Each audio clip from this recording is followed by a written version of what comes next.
All right, well, welcome to our Leadership Speaker Series. This event is sponsored by the Sandbulte Center for Ethical Leadership in the School of Business and Technology.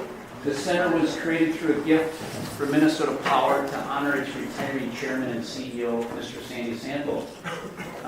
Well, we're kicking off our speaker series this year, and I'm pleased to introduce our speaker today, Mr. Citon Dastoor. Citon is the co-founder and CEO of Citon Corporation, an IT services firm based here in Duluth.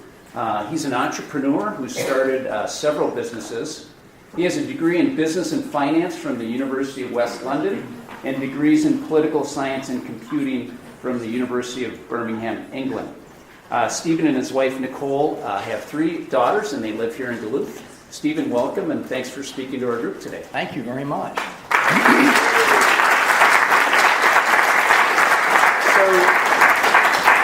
Thanks for that great introduction, and I don't think I deserve the applause. Wait until the end, please. So one of the things you may have picked up from Rick's quick introduction and a brief bio that I had sent over is that I'm a transplant from the UK, so I sound a little different.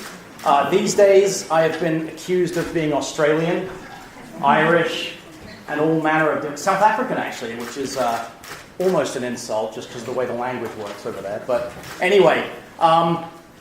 I have a butchered English accent now. That is what the city of Duluth does to the British accent over the last 24 years. So, one of my goals here is just to tell you a couple of stories, talk about some different aspects of our business that got us involved. There aren't very many slides. You don't have to look up here all that much. But I've entitled this presentation, Not Your Average How-To Guide. Do not try this at home. So any business majors or business professors, lecturers in the audience, I apologize in advance. This is not how to start a business, I promise you. One thing I'm going to start with, I talked a little bit about coming from England, and it's a bit of a change when you show up in this country with literally a rucksack full of clothes, about $500 worth of cash, and absolutely nothing else. But one thing I was really able to leverage right from the get-go was this quirky little accent. I would encourage everyone to make the most of what they've been given, right? Whether it's a great smile, whether it's a great sense of humor, or a fantastic handshake. Whatever it is, make the most out of it in life, because those little things make you memorable. And for me, I was lucky enough that my accent did just that. Something that's kind of interesting, when we were doing business later on, some of our customers would call and they would forget my name, because I'm the product of assimilation to the UK. My parents were both immigrants. So my first name is Stephen, not very exciting, probably very, very 70s. But customers would call in and they'd say, I'd like to talk to the English guy. And everybody knew who they meant. And occasionally they would call in and say, I don't want to talk to the English guy. So, it can work both ways. So I've entitled the start of our business, The One with the Shovel. You guys might recognize my Friends theme here for those of you who've watched the reruns, I'm sure, right? All right, so the one with the shovel. So when I landed here with that rucksack and $500 in cash and a few really distasteful clothes from the 80s and 90s because I was a poor college student, didn't have any money to buy any new stuff, I needed a job. I needed something to do. I needed income. Rick talked about my family life a little bit. So when I got married to my wife with 0 income, my father-in-law had to sign a form that said that I would not become a burden to the state of Minnesota. And he looked at me in the eye as he signed, and the ink was still drying, Stephen, you will not be a burden to the state of Minnesota. And so it was very clear to me that I had to get this thing done quickly. I'd find a job and start generating some income. And so the summer of 1994 is when we started. And I met a guy who is now my business partner, Sean Dean. And long story short, he was actually dating my wife's cousin back then. These are wicked webs that we weave. And him and I had been hanging out and talking about various businesses that we could potentially start. And they were all just dreams and thoughts over a beer and a meal. Back then, I helped him with his independent study. Just for the record, he went to UMD, so I did not affect the College of St. Scholastica, which is probably a good thing. And we had talked about business. When he realized that I needed to do something pretty quickly, we instantly decided, what are we qualified to do? The only thing that we could figure out that we were qualified to do was mow lawns, build some retaining walls, and prune some bushes. And that's how we started, with a shovel. It became pretty apparent pretty quickly that we sucked at it. We were really bad. The walls were wonky, the bushes were not pruned correctly, and the lawns, well, I don't know. We just didn't do a very good job. And so, with that in mind, we started looking for something else. And we had to do it fairly quickly. Because I don't know if you guys have noticed, it took me a while, there's this white fluffy stuff that starts showing up in October, and there's not much of a landscaping business with that stuff on the ground, right? So one day, we happened to be up at Best Buy. And this story is one that I've entitled The One with the Compact Disc. I told you there's really not much going on up here, right? And so I happened to be up at Best Buy. And back in 1994, what I would do when I would walk into Best Buy is I'd go to the CD section, right? Yeah, there's a joke there. But so I'd start A to Z, this is how you used to discover new music, right? You'd go and flip through CDs. So I'm flipping through these CDs and he taps me on the shoulder and he says, Stephen, I have good news and bad news. And I said, okay, what's the good news? He said, I just bought 2 used PCs. And I said, what's the bad news? And he said, they don't work and you're going to fix them. The one with the compact disc. So I put all the CDs down, we left the store, and on our way back I asked him, I said, Sean, how'd you pay for that? And he digs into his wallet and he pulls out a credit card and he said, my mum's credit card. So here's what we had. We had a little bit of cash in our pocket, a couple $100 probably at that point. I'd spent the rest of my $500 on something else probably at that stage. We had no landscaping business and 2 broken PCs. And so we went back, and there was no YouTube back then. I couldn't Google how to fix these things. It didn't exist. I had to go to the library. I had to use a little bit of what was left of my intuition, or what was starting to become my intuition. And finally, we figured out what was wrong with these boxes. We ordered the replacement parts, and they were fixed probably a week and a half later. We were then lucky enough to sell them to a couple of people actually that Sean knew. He worked at some various odd jobs and knew some people. And we sold them really quickly. And that made us stop and think. Why did 2 college graduates, effectively, who didn't know much about anything, how were we able to buy these used PCs and sell them quite so quickly? And the reality is we were in the right place at the right time with the right people. What we discovered really quickly is that people understood back then the power of computing. 1994, remember? What they didn't know was how to use it. What they didn't know was where to get it. Yes, no disrespect to Best Buy, they sold them back then, but they really didn't have any technical capability. If you wanted a new hi-fi, though, or a new car stereo, that was the place to go, because they had guys that really knew that stuff, guys and girls, right? So the difference was that we became a conduit. We were an agent of transformation, which sounds super excited, which is probably code word for we flogged a couple of used PCs, but it's true. We had customers that didn't want to go to Best Buy. We had people that knew computers could change their lives, it could help their kids, they could maybe do some accounting on it too. What they didn't know was where to get it from. There were magazines you could buy. You could buy Byte magazine, you could buy PC magazine, you could buy all that stuff. And you could read through the descriptions, and people didn't understand them. It told them how big the hard drive was, how much memory was in there, but they didn't understand it. And that's what we were, an agent of change. Okay, so we looked at these 2 used PCs and we said to ourselves, what's the next step? How can we evolve this? How can we really do something with this? And so what we decided was, maybe we could build these from scratch. Back then they were called white box builders, right? Maybe we could be the next Gateway, who back then were called Gateway 2000. Times change, don't they? And so we started doing research. We started looking through all these magazines. We started going to the library. We started talking to people. And we figured out how to build a PC. It was more complicated in 1994 than it is today. There were about 15 different components. You'd plug them all in, then nothing happened. Then there were a bunch of dip switches and some other little things that you had to do. Then it would turn on. Then you had to go in and program the BIOS. Then you had to go find an operating system, load MS-DOS on there, then load Windows on there. It was a little bit of a rigmarole, but we figured it out. And the first PC we spec'd out on paper was $12,000. Now I can tell you that in 1994, we would not have been able to sell a $12,000 PC, right? Certainly not for the specs. So what went wrong? Because something obviously did. Well, we were buying the wrong parts from the wrong people at the wrong time, right? That's what happened to us. So we went back to the drawing board and started again. This time, we networked. We met a bunch of people in Minneapolis. We found out who the wholesalers were, who the distributors were, and we got that box down to about $3,500. And then, lo and behold, we sold one. We sold it to a family member on my wife's side.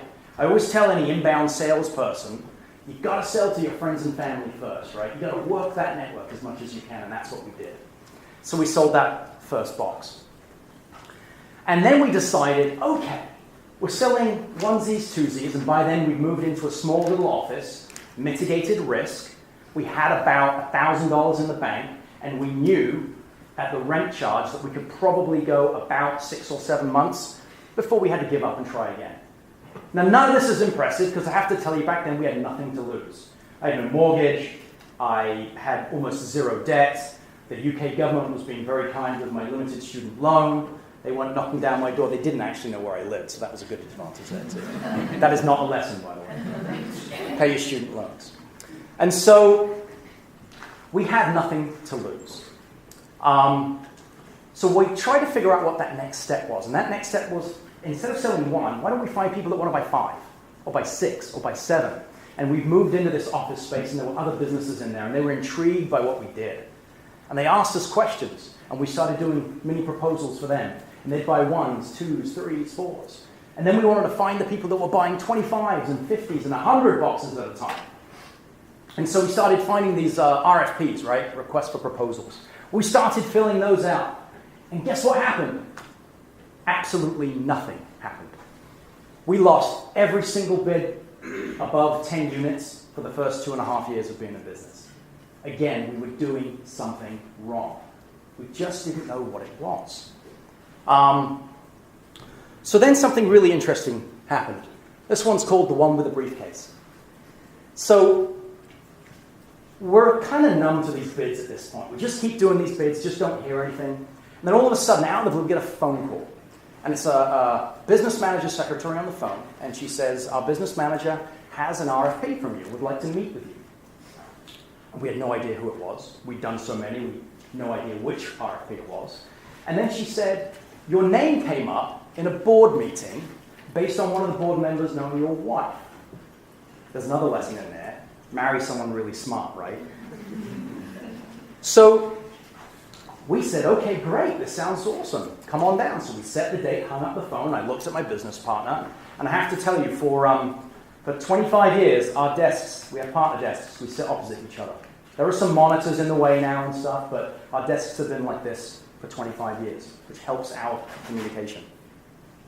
And so we hung up the phone. I looked at Sean. I said to him, here's what's going on. And we both said, that's a problem. Now, back then, we were in a 10-foot by 10-foot office.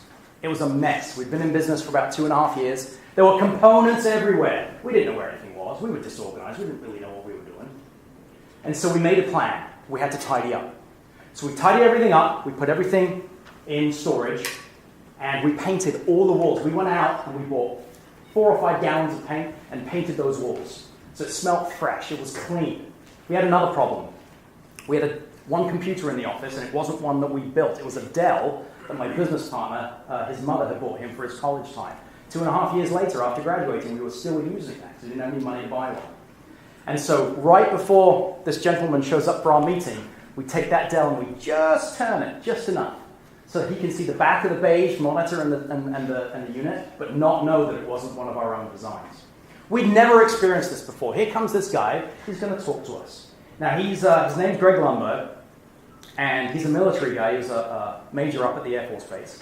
And he shows up. He's the business manager for the school district of Maple, Wisconsin.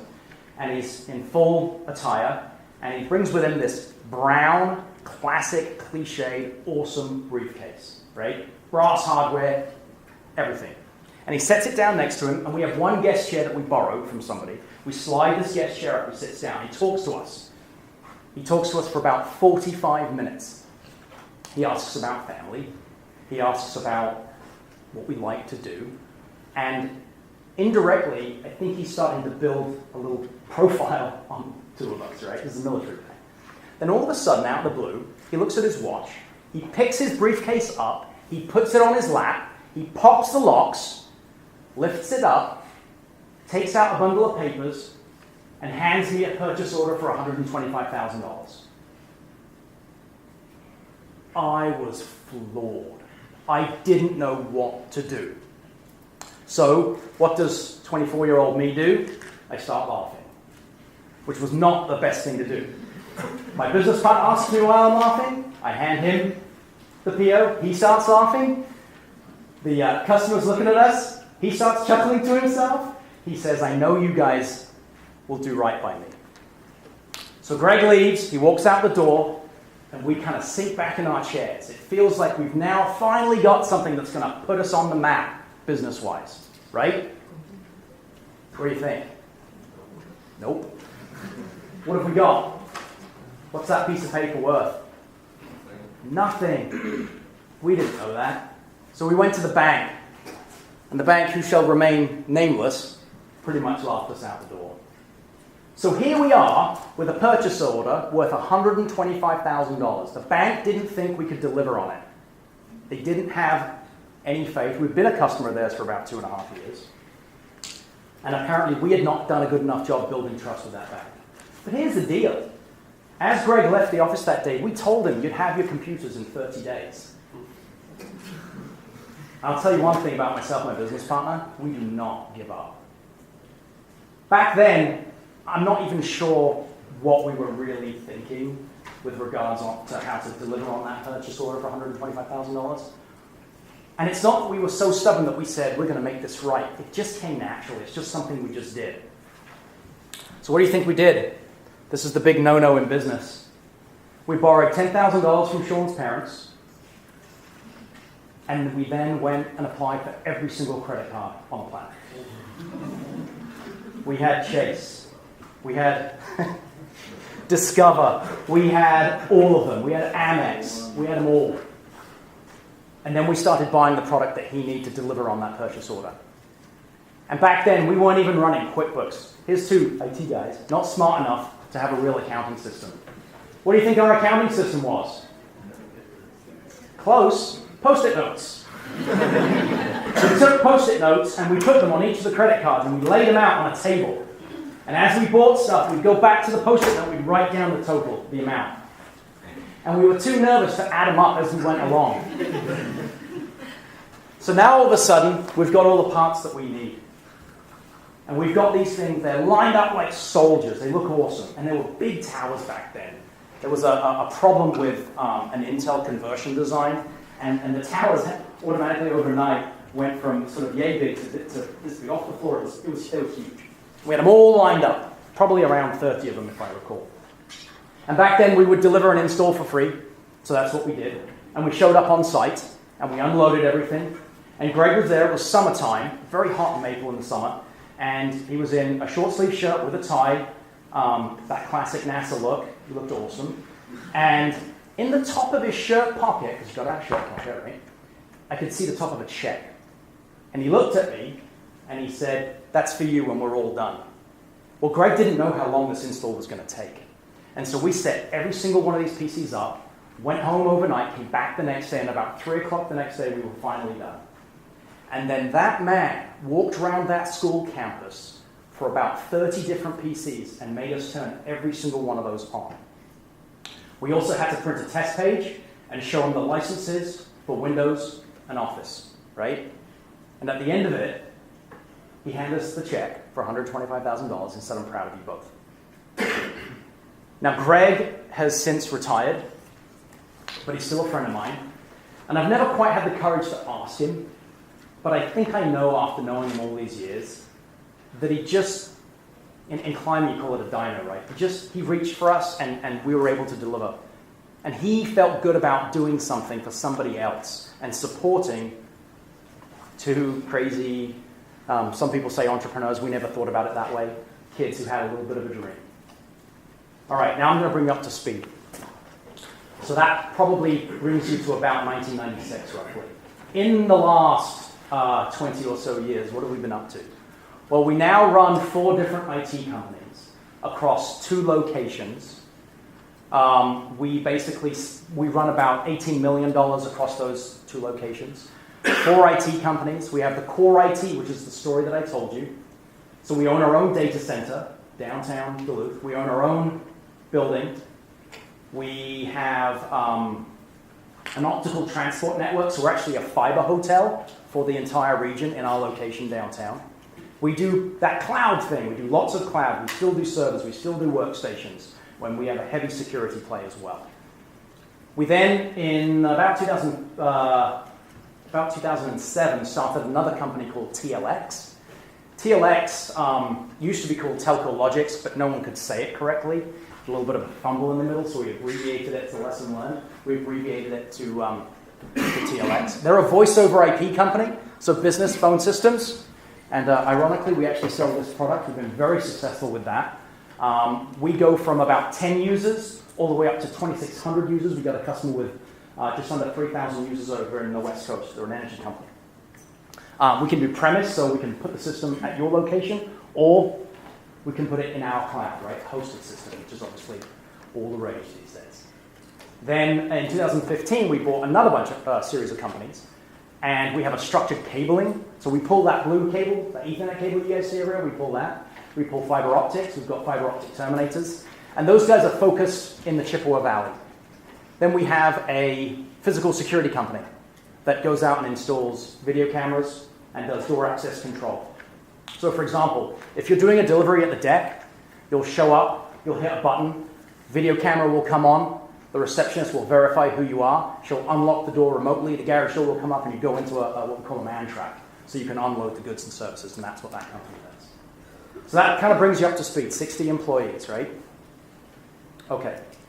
So there are many other stories along the way, but I'm going to switch gears just a little bit and start talking about the other elements of business. I got to refer to my notes a little bit more in this section just to give you guys a little heads up. So let's talk a little bit about the characteristics of a great leader, the one with the best leader ever. I don't think about myself all that often. Thinking of myself as a great leader, I think my staff would laugh me out of the room. What I can tell you is that I focus on what I'm doing in the moment. So I'm not on Facebook, but I am on LinkedIn. And you guys have seen those scripts that come up that say, if you do these 5 things, you'll be a great leader.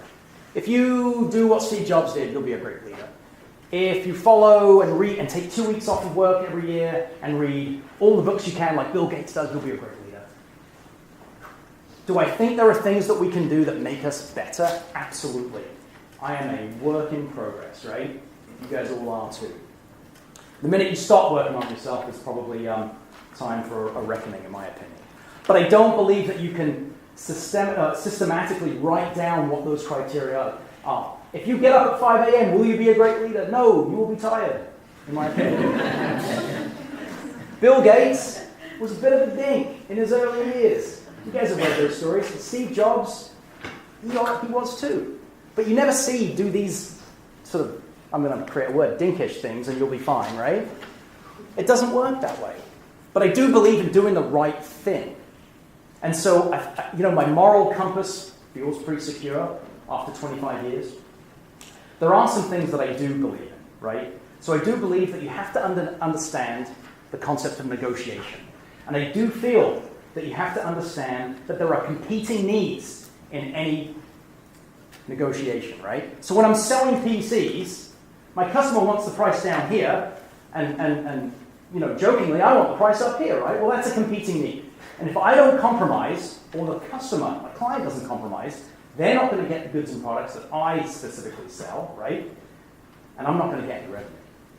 So life is about compromise and finding the best compromise. The amount of times that you'll be presented with a black or white problem to solve, a binary, a 1 or a 0, a yes or a no, it's just not that common. Just turning on the news these days, you can see how the same problem can get shown in 2 different ways. And you've got to be able to compromise, which means you've got to work with people that are willing to compromise. I believe in standing your ground, right? If you really believe in something. But you've got to be able to compromise because you've got these competing needs. And remember one thing, no decision, still a decision, right? Kicking the can is still a decision. So hiring people, we run a program called Hiring for Attitude, where we ask, I don't know, it feels like 250 questions, to really try to boil down who you want on your team. And we go through evolutions work-wise on some of this stuff, and we're now down to the point where we're kind of moving away from that hiring for attitude. We still want the right attitude, but we find that people are chameleons, right? And they'll adjust their answers in any given interview. And so at the end of the day, we're working more towards a feeling. Do you have a gut feeling that this person, this net new employee that you're trying to hire, adds to the team, makes the team plateaued, or takes away from the team? And we found that level of clarity, asking that most simplistic question, has enabled us to hire some of the best people, we believe, in the US. Because we believe we're doing world-class work. If you look at some of the projects and services that we provide, definitely world-class. The other thing I believe is the ability to connect in an open and honest way, being authentic, right? This is not an act up here, it's just me. You can like me, you don't have to like me, it doesn't really faze me. But be authentic and be genuine. Because I think you'll find that people will reciprocate that and mirror that behavior. I got to check my time. How am I doing, Rick? My timer didn't stop. Doing good. I'm doing good. All right. Okay. All right. Let's talk about skills that I think have allowed me to. It says succeed, but So one of the things that I think is really important from a leadership standpoint is remaining calm. We talked about problems, right? Problems are going to happen. We're in IT. I guarantee problems are going to happen. And one of the best qualities I think I've been able to learn, and it doesn't come naturally for me, is to remain calm. Your ability to function and perform under pressure is far greater when you remain calm. It allows a level of clarity for any given problem that you're exposed to or confronted with. And that's honestly not something that comes very easily to me. I've been doing what I do for a long time, 25 years. And so my gut for problem solving in my area of expertise is pretty good. But we talk about gut, and it was reading a Malcolm Gladwell book that made me realize that gut is really just a conglomeration of your experience, right? That's why my gut is often better than my kid's gut, because I've got more experience. It's just a kind of something that just happens with experience, right? And so that leads me on to being tenacious. I told you some of the stories about not giving up, and I don't know that we really realized what we were doing at the time, but we are incredibly tenacious. We have solved some crazy problems. We have lost our head engineer about 4 or 5 times. And the first couple of times, we didn't really learn from the experience, and we went and hired another lead engineer. And finally, I think after the first time, we figured, well, we should probably weight this a little differently, right? So that we didn't have to go through this emotional roller coaster every time we have to hire a new person. So we're good at problem solving, but we don't give up. We don't leave at sort of 2 o'clock in the afternoon and say, well, I don't want to deal with that. And you guys know that people do that in life, right? They just don't want to deal with things. When we're confronted with a problem, we fight, right? That's what we do. Okay. I think from a leadership standpoint, you've got to be pretty thick-skinned. Some people will do some crazy things. And understanding and staying true to your mission and being focused on what you do best, right? And for us, that's the transformation of technology. That's what we believe we do best than anybody else. If you can remain focused on that, the rest of the stuff just kind of drifts away. We sent out an email. We interviewed a bunch of people, sent out an email. And we got a response from one of the person that we rejected, right? We sent a very nice email. And You're not going to believe the email we got back. You guys know how to type out a pattern on the keyboard? You got a little guy that does this, right? You've seen that? Well, this guy typed out on the keyboard the middle finger to us and emailed us back. And so, that's crazy, right? But, you know, this person had his own reasons, and we just have to be thick-skinned and understand that, boy, did we ever make the right decision, right? Because that person was not focused. That person would have taken away from our overall environment, right? It wasn't going to add to our environment and make our companies better. I like to read a lot. It's how we started our business. If those PC magazines hadn't existed, I don't know what I would have done. Yeah, I do have some qualifications in computing. I also worked for Hewlett Packard in the UK for a number of years before I moved out here. And so that all helped. But in order to be relevant to our customer, we have to be well read. And I believe that's the same in business. And I'm sure that the business people in the room, you've read a whole bunch of books. Some of my favorites are anything that Jim Collins writes. You guys all know Jim Collins? Give me one no. Has anybody read Jim Collins?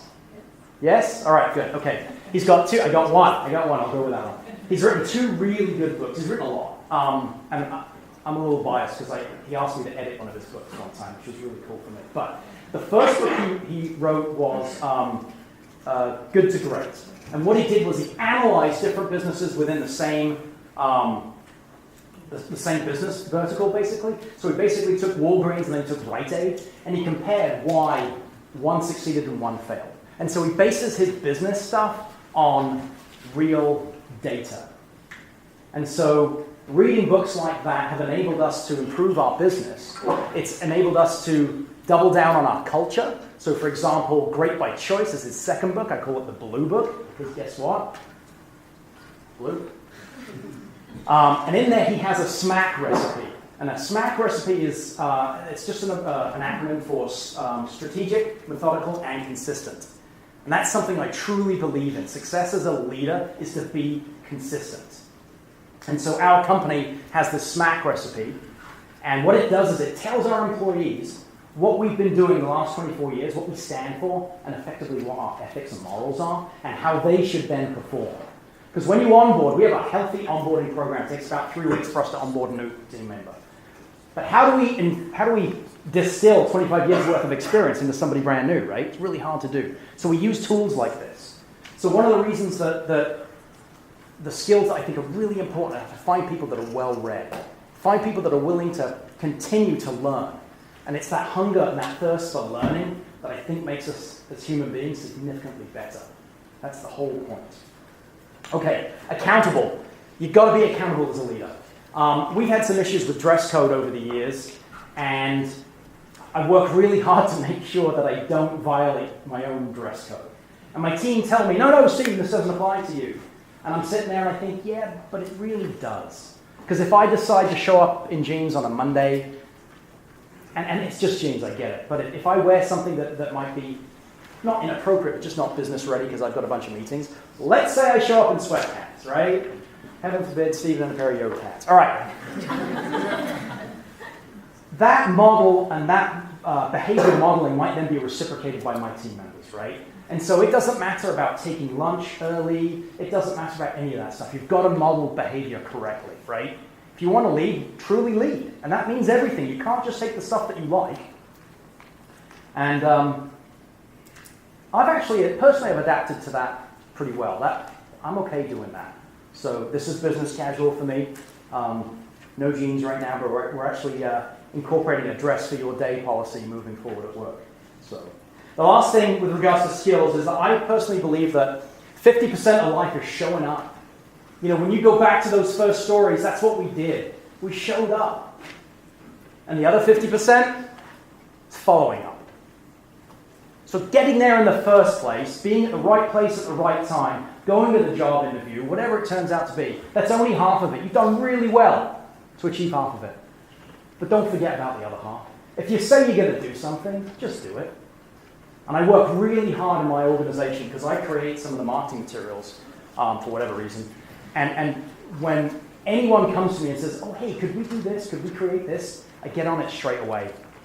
And I'm kind of busy, but if I don't do that, I'm going to lose credibility. with that person, and that's really important to me. Okay, fun one. What's it like to run your own business?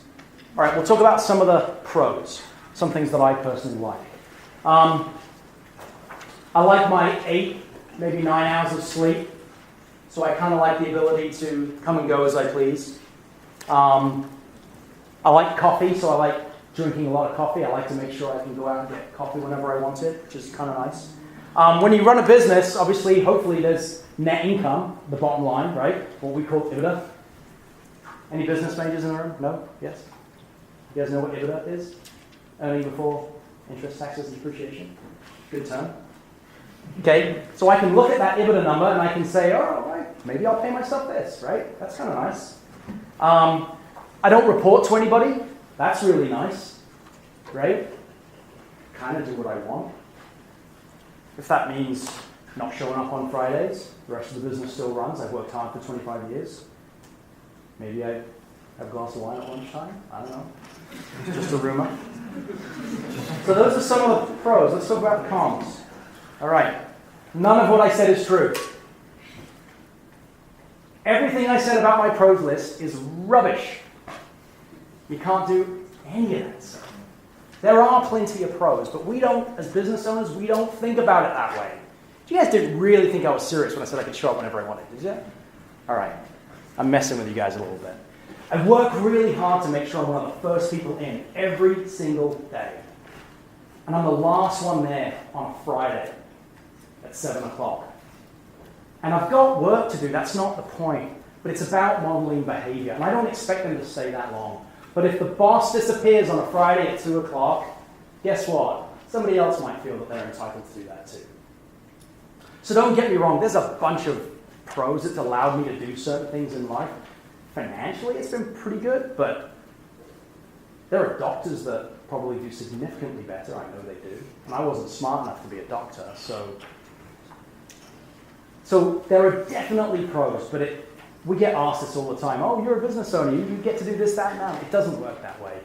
We work really hard at what we do. And do I think some people in life get really, really lucky? This is what luck actually looks like. It's not the billions. This is what luck looks like. We've been incredibly lucky. Never underestimate luck. That guy I was talking about, Jim Collins, said something really cool. He said, luck favors the persistent. And that is something that I truly, truly believe in. You've got to show up, and luck will happen. Sometimes when you show up, bad luck will happen too, but you've got to move on, right? Okay.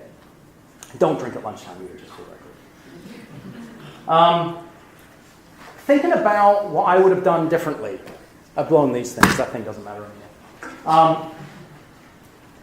Every time I've kind of practiced this little presentation, I know, funny, isn't it? I did actually practice this. I thought to myself differently about what I would have done differently if I had my time again. The biggest thing is I wouldn't have wasted so much time, right? As a parent, you always tell your kids this. You're going to value time so much differently as you get older. And I think that we did waste some time. But at the end of the day, I don't think I would have changed anything. There's not a single opportunity that I look back and think, we should have grabbed that one. I'm pleased where we're at today. I don't think we're done. My industry is changing faster than I can catch a breath right now. And so we're trying to figure out how we remain relevant to our customer base over the next 5 to 10 years. And that's good exercise, right? I don't know that I could start this set of businesses today.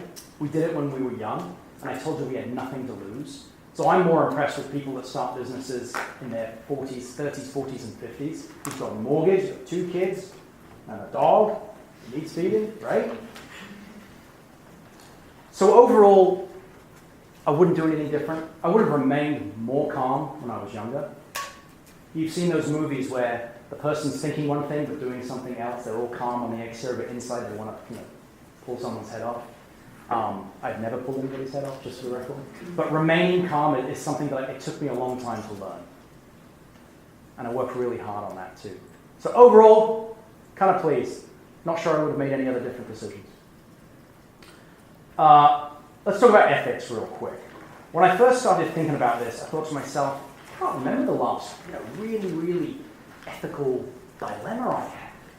And I think the reality is we're actually faced with it every single day, but our gut and our experience, we just kind of know what to do. I said to you guys earlier, my moral compass is pretty solid. I feel pretty good about that.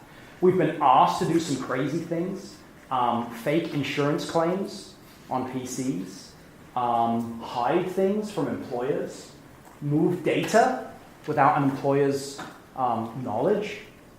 And because we've been doing this a lot, we have policies for all these things. So if you work for one of my customers and you call us and said, I want X and Y done, we have a verification process to ensure that that requires or is permissible, right? Certainly in this day and age of data theft, that's a big concern. We carry a lot of insurance. We have errors and omissions insurance, and I don't want to ever use it. So we're really careful what we do. Let's talk about what we do when things go wrong, because this is really important to me. Job one, remain calm, right? And remember, it's never a question of if something goes wrong, it's IT, right? I told you guys that. A computer is a series of ones and zeros. It just takes one of those to not wake up in the morning and we've got a problem, right? And we, unfortunately, are the ones that often get blamed for that. Remain calm and mitigate your risk. There are many decisions that we have made where we have had multiple choices. If A doesn't work, go to B.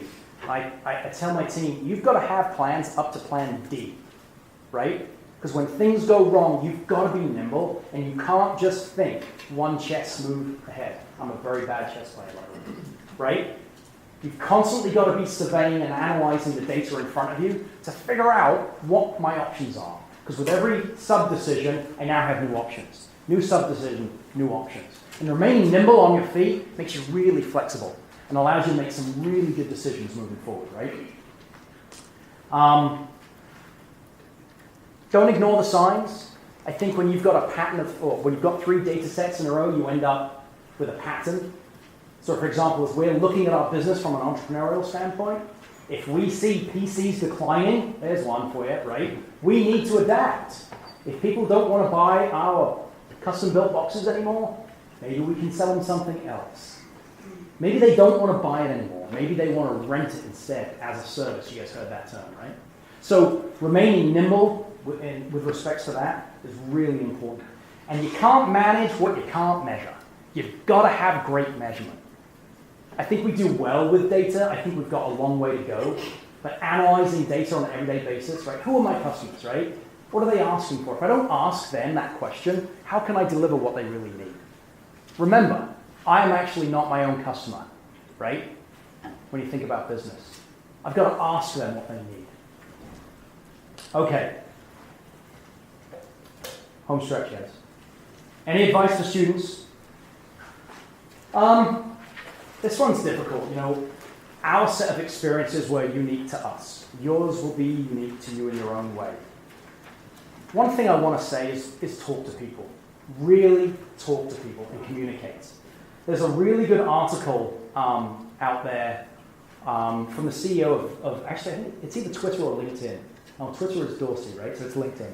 And he basically says, in his social media world, even though that's what he's sort of peddling, he thinks people email too much. And the emails are too long.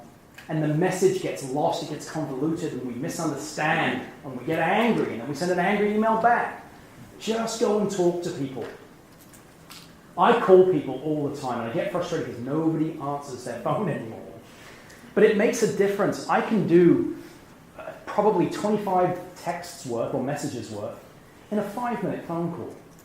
So we think it's a time saver, says the technology guy, right? Here, buy some technology from me. It will save you money and time. It isn't always the case. If we just reach out and communicate and talk to people, right, we can gain all those visual clues and indicators that we don't get through email. And oftentimes, we get the wrong clues and indicators. Take a ton of psychology classes. I think if I could go back, I said I wouldn't change anything. I'd change my degree. I think my degree is failed. Are there any political science people in the class? Am I on safe ground? All right. It's fairly useless for me and how I ended up using it, right? I wish I would have done psychology. Maybe I'll go back and do that. I think understanding human nature allows you to be compassionate, and it allows you to make better decisions. To understand what's going on behind the facade, right? Because we've all got our own little facade. You've got the person that doesn't smile. Well, what are they thinking? There's a really good book actually called Make a Difference by Dr. Larry Little. It's a very small book, and it's like a DISC assessment. You guys know what a DISC assessment is, right? Personality assessment, basically. But what he does is he assigns an animal to you. And it's a really cool book, and then says that you're one of 4 animals. There's an online test that you can take. And that has helped me understand who I'm talking to within my organization. So we all took it. I'm a lion camel, right? Lion's good. There's also a monkey and a turtle. And each has their own benefits, and each has their own cons. So pros and cons for each. But if you're a turtle and you need to talk to a lion, it helps you communicate. And that's the biggest piece of advice I can give you. Try to understand how humans think. Good luck with that. Tell me if you figure it out. Care about what you're doing. I'm really passionate about what we're trying to do. And we're in our own little world. We don't believe we're going to change the world, right? But in our own way, we do feel like we facilitate business to do better. The way we think about IT is a little different. We're very creative at how we solve IT problems, or voice problems, or fire problems, or security problems, right? So care about what you're doing, because that makes a difference. If you have to be there, you may as well enjoy it, right? All right. Use the phone, I said.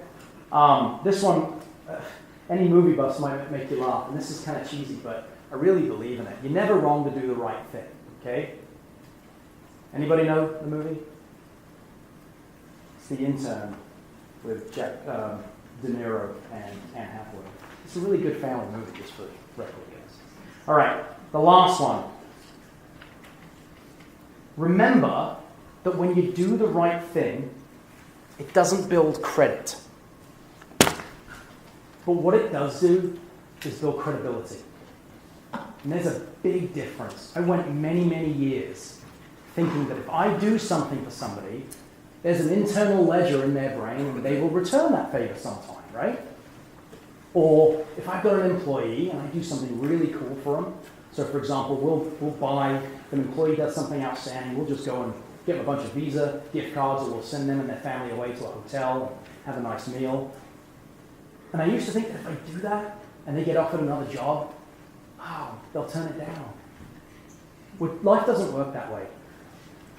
And I was doing it for the wrong reason. Do it for the right reason. Doing the right thing doesn't build credit, but it does build credibility. That's it.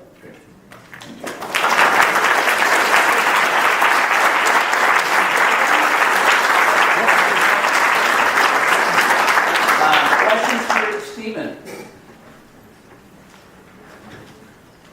I don't know if you said this already, but how did you come to Duluth? Oh, I like to joke that story requires at least 2 beers. I don't drink very much anymore. So it's not the thing. I actually chased a girl. I chased a UMD student. I did. And she catch me. That's the interesting thing. So, yeah. So that was luck, right? But I did take a risk because I packed my bags and I moved 5,000 miles away. And to this day, my parents thought I was coming back. And ironically, I've got an older brother. I've got one younger one still in the UK and an older one in Australia who did the same thing. So, we'll blame my parents. Do you think success is defined more by luck or hard work? I don't think it's that easy to answer in one or the other. I think that you've got to have a combination of both. I think there are some people who don't work and end up very lucky, right? So, but conversely, it can work the other way too. You've got to have a blend of both, but don't ignore luck. I think that's the important thing. You know, you hear about, I did this, I did that. For me, and I suppose I should be careful, I can only talk about my experience. Doors open, it's up to you to walk through them. It's up to you to go look for the door in the first place. Does that make sense? But you've got to knock a lot of doors down. I'll tell you a quick story. So when I realized that I might actually really like this girl, right, I started applying for jobs in the US, and I sent out 125 resumes with a name on it, right, to someone at a company, right, mostly in the Twin Cities. You got one response. One response. And so you could call that great luck, because then it led me to end up doing this, right?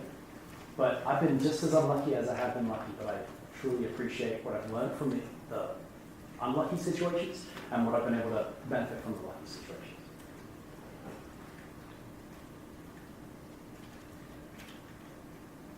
In my organizational behavior class, we just wrote a paper on core values, and I was just wondering from when you were just started your company to now, have your core values changed in any way? That's a really good question. No, they haven't changed at all. But we weren't smart enough to write them down. So, mission statement, vision statement, all that stuff, we didn't do it for many years. We didn't like thinking about that stuff. And so it wasn't until, I would say about 6 or 7 years ago, that we really got into the business side of things and spent more time reading on that stuff. That's when we figured out we needed to start to document some of this stuff. But what we did do is we ran a whole exercise. There's a process called Microsoft Accelerate. It's a group thing, and we use that. It's also called the GE Workout, I think, too. Jack Welch kind of pioneered it. What we did was we distilled, that's 25 years. We had everybody in the room. We've got people that have been with us for 15, 18, 20 years. And we distilled all of that experience. So we were kind of able to rewind the movie of our business, right? Which was really cool. And we basically went back and said, what were those core values back in 1994? And are they still relevant? And that's what the SMAC recipe is. So if anyone's interested afterwards, I may even have one with me, actually. I can show you what our SMAC recipe looks like. And those are our core values and our culture statement, all kind of wrapped into our own little creative way of doing things. So it's a really good question. I wish we were smarter back in 1984. So.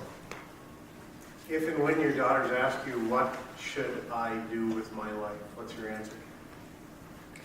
You've never asked me that question. I wonder if they care what I think. You know, this is a really interesting question because I've got one that just went to college, okay? So I have an 18-year-old, and I have all girls, 18-year-old, a 15-year-old, and an 11-year-old. And so the 18-year-old just went off to college. And full disclosure, she was friends with Rick's daughter too, just for the record. Guess what she did? And guess what she wanted to be at college? You won't be able to guess. She's doing a BFA in acting. And I went, what? That's not a thing. And she said, oh, Dad, but it is. I've got to tell you, I really struggled with this. You know, growing up in the UK, I was born in 71, don't mind sharing that. I've shared this story a lot with people recently, actually. The house that I eventually grew up in was built in 1976, okay?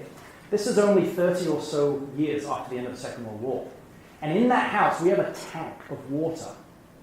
And it's, I don't know how many, 100 gallons, 110 gallons? And it sits there just in case we run out of water. We never ran out of water. Water goes off in the roof all the time. Never growing up. But this was part and parcel of growing up, right? 70s, 80s, sort of 90s time. What was my point?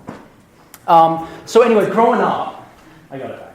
Growing up, this notion of going off and doing an acting degree was just nothing. I would never have thought that. We were taught, you are going to college, if you're smart enough, Stephen. I almost missed it, just for the record. Then you'll get the job, and then you'll stay with that company forever. That is what you will do, and you will be grateful, and you will be happy. I will tell you will be happy, right? And so I was just not built for this, and there was some, it's a long answer to your question, there were some internal struggles on this in our family. And eventually, talking to a lot of people, a lot of friends, I just knew that and realized that she was going to be fine no matter what she did. She's a smart kid, right? I love her dearly. She's one of my best friends. And so are the other two as well. But I had to let go. And so I want them to be happy. Because there are some cons of owning a business that do keep you up at night. You know, you've got payroll to make. You've got an employee upset at somebody. You've got people fighting. You've got a business deal that went bad. You've got a customer that's upset. If you care, this stuff keeps you up, right? And I want to solve everything. But I couldn't solve this for her because I couldn't tell her what to do. And so I'm really happy. I became really excited that she's going to do what she wants to do.